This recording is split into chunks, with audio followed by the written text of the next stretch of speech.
Hi everybody, my name is Barry Schwartz and this is Search Buzz Video Recap. Today is Friday, December 7th, and this is the news we covered over the Search Engine Roundtable over the past week at seroundtable.com. First thing is the Google Webmaster Report. We do a monthly report telling you what's going on with Google. This week it wasn't as much, but there are some rumors of a Penguin update. Haven't confirmed that yet. Outside of that, just typical normal Flux talk.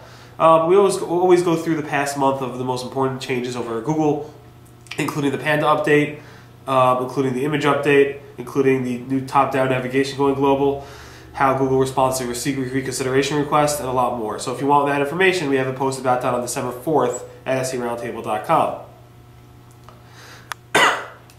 An interesting tidbit that Matt Cutts talked about in a recent video was that Google sends out a tremendous number of Webmaster notifications via Google Webmaster tools.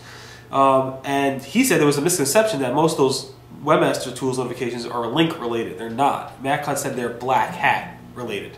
What black hat means per se, I'm not exactly sure. Is it white text on white text? Are there typical Webmaster issues? I'm not exactly sure what their black hat means in his perception. I don't know if it's cloaking or if it's extreme things like cloaking or if it's more basic things like keyword stuffing.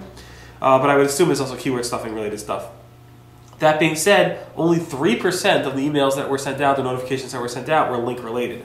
So I felt that stat to be very interesting. Another stat I found, this one was from the chief economist, Hal Varian from Google. He basically said that at any time somebody's using Google, that user might see over a dozen experiments that Google is actually doing. So you're going to Google right now, you might see a dozen different experiments at one time on Google. Google likes to test, and that's one of those stats he shared, which I found interesting.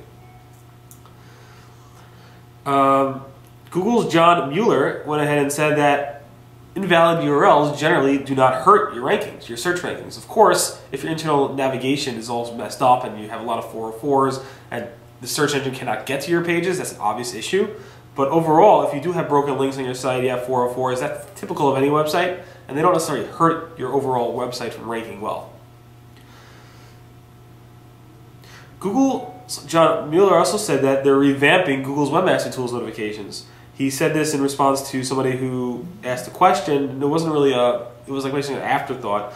But when I asked John to be more to clarify this, he basically said we're making things a bit cleaner and more consistent, nothing crazy. So I guess nothing major is coming, but they are definitely, I guess, revamping the internal workings of Google's notifications within Webmaster Tools.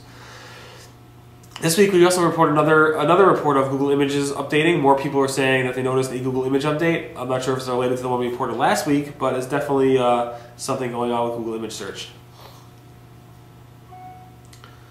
Google announced that they're going to make the AdSense banning and appeal process a lot better. A few things they're changing are they're going to look at the age and tenure of a publisher, and they're only going to suspend the ones that they just deem they should be suspended instead of terminating them and helping them get through that suspension.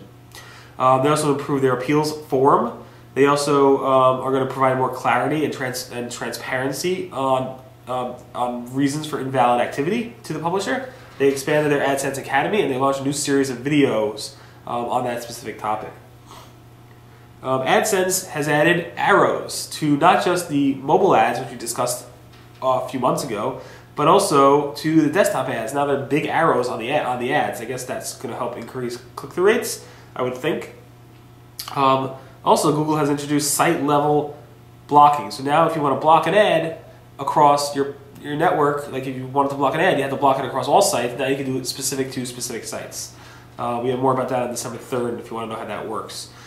Google Plus launched their communities. It's Google Plus Communities. It's basically discussion forums within the Google Plus network. I guess that's going to hopefully, hopefully I assume that's going to take over some of the Google groups as well as Google Help forums.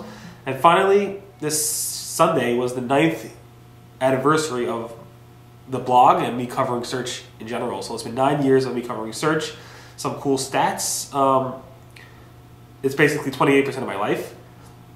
But some stats, we've increased our page views drastically over the past year.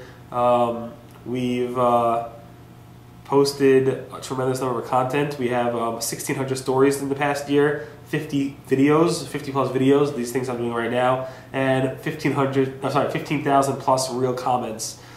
So we have a lot of cool stats, and plus I shared all the most important stories over the course of the year. So that's the big thing. I usually do my New Year's post on December 2nd, which is the anniversary of the Search Engine Roundtable. Anyway, thanks so much for being a part of it. Thanks so much for listening and commenting and watching these videos. Thank you, and everyone have a great weekend, and I'll see you guys next.